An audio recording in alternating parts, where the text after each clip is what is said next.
Today I'm going to be trimming back these very overgrown bushes.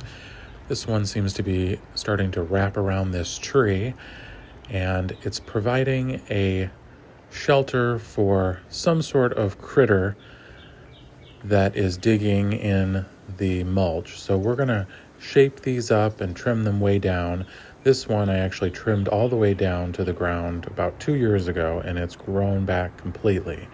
So I'm going to get in here and trim those, as well as this magnolia, which actually looks really great. It's just in need of some shaping up.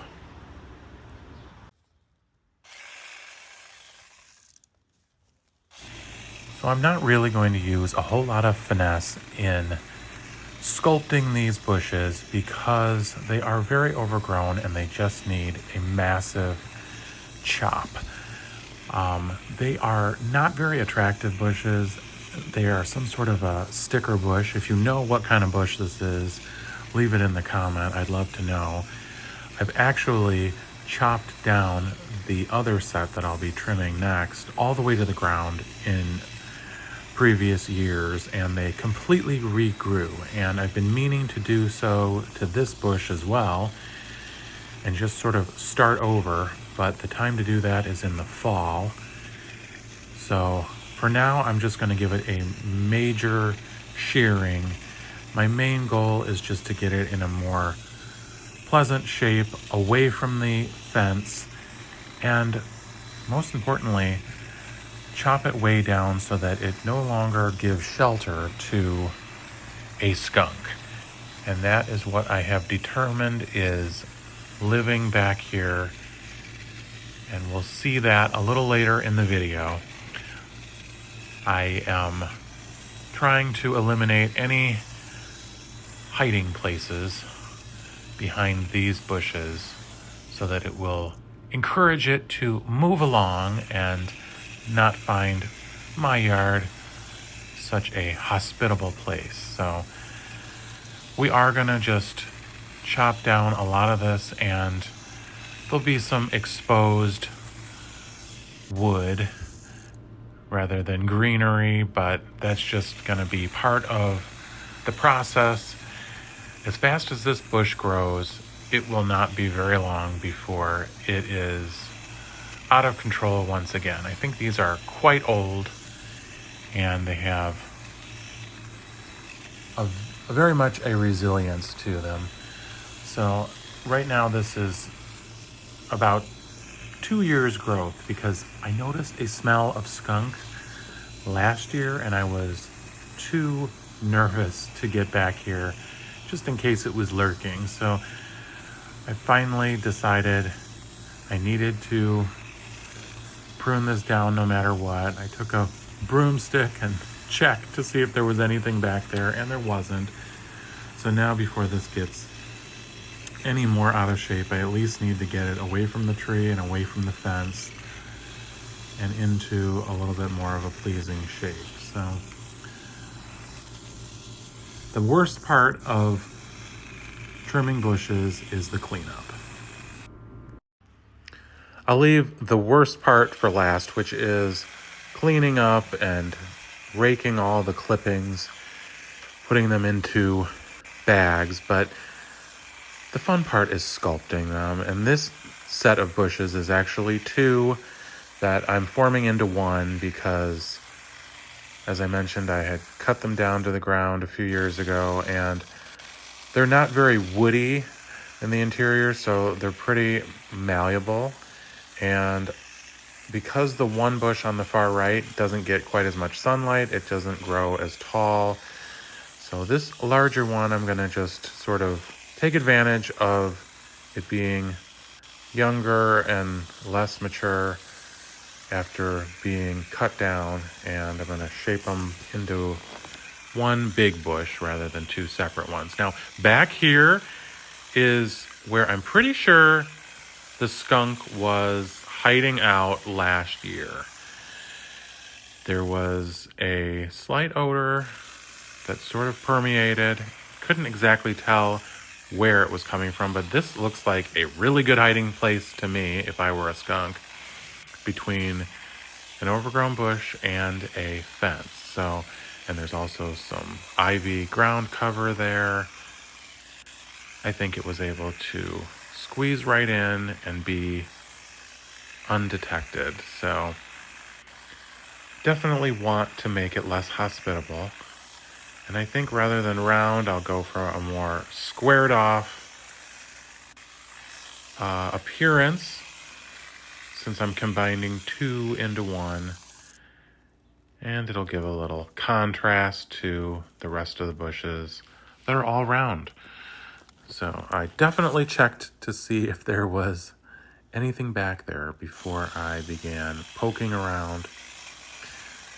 And it wasn't. And I'm pretty sure I know why, because I'm pretty sure it's made a nest or a den beneath my front stairs. So working on that, figuring out what to do exactly to encourage it to move along. It may involve contacting a wildlife relocator if need be, if my methods fail here, but we're going to give it a chance. And it was a cool day today, relatively, so I figured it was a good day to get out and do this before the full heat of the summer make this a really uncomfortable task. So they're starting to take shape here. Definitely looking smaller.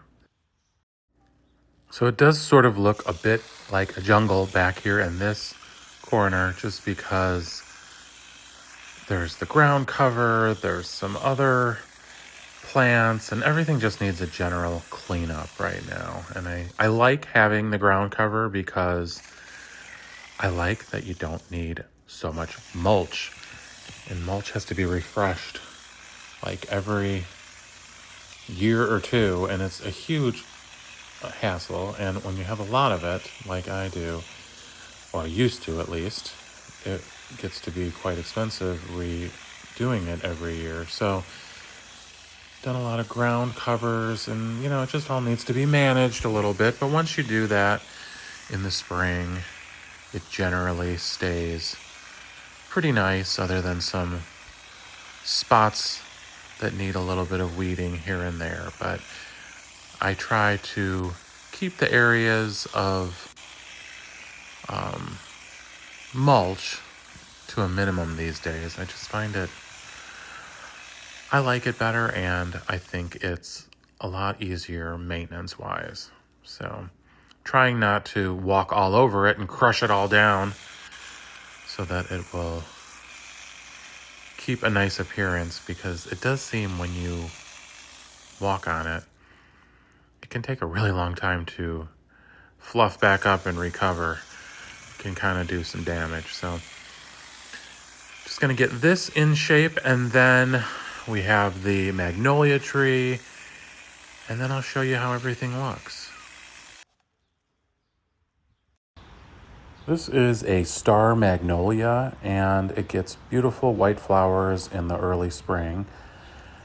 And these really attractive dark green leaves. It just needs some shaping up. It's full grown, but every few years it needs some trimming. So this pole saw is a little unwieldy. It does adjust to get quite a bit higher than this, but there are two ways to use it. There's a saw, if you had like small limbs on, that wouldn't be for this type of tree, but could either saw them, or I'm using this sort of pincher, which grabs areas. You can see it a little bit better here, and you pull back on the rope and you chop off some limbs. So it's working pretty well. It's one of those projects where you have to constantly step back and reassess, so you don't leave any holes or take off too much in any one area. But it's working out pretty well. And I want to get a lot of this from the bottom so that the plants beneath it have more sunlight. So I'm going to stop there. Always err on the side of caution. You don't want to take off too much. You can always come back to it later if there's an area that bothers you, but this will give it some sunlight and allow some more of these branches to fill out. But for now, I'm pretty happy with that. So here's a look at the final results before we have a very special guest stopping by at the end of this video. You'll want to stay around for that. I think these bushes will fill in again very quickly, so it's something I'll have to keep on top of, but they look a lot better, a lot cleaner, a lot more manicured, and all in all, I'm pretty happy with the results. A much nicer appearance. And hopefully this will be all that I'll need to do. But before we go, look who showed up. This is actually the next morning, and look where I was just working the day before, and this little guy showed up just where I was expecting he would. So he has a lot less hiding places now. So as for now, it's not as inhospitable as I had hoped, but I'm hoping that he will move along, go somewhere else with a nice forest far away from people. So if you haven't subscribed yet, it's not too late. If you have, welcome to the family. I love you for watching. Don't forget to leave me a comment and hit the subscribe button. I'll leave you with a little more footage of my friend Pepe Le Pew checking out the magnificent job I did on this landscape trimming. He is pretty cute, I have to admit. I just don't want him so close.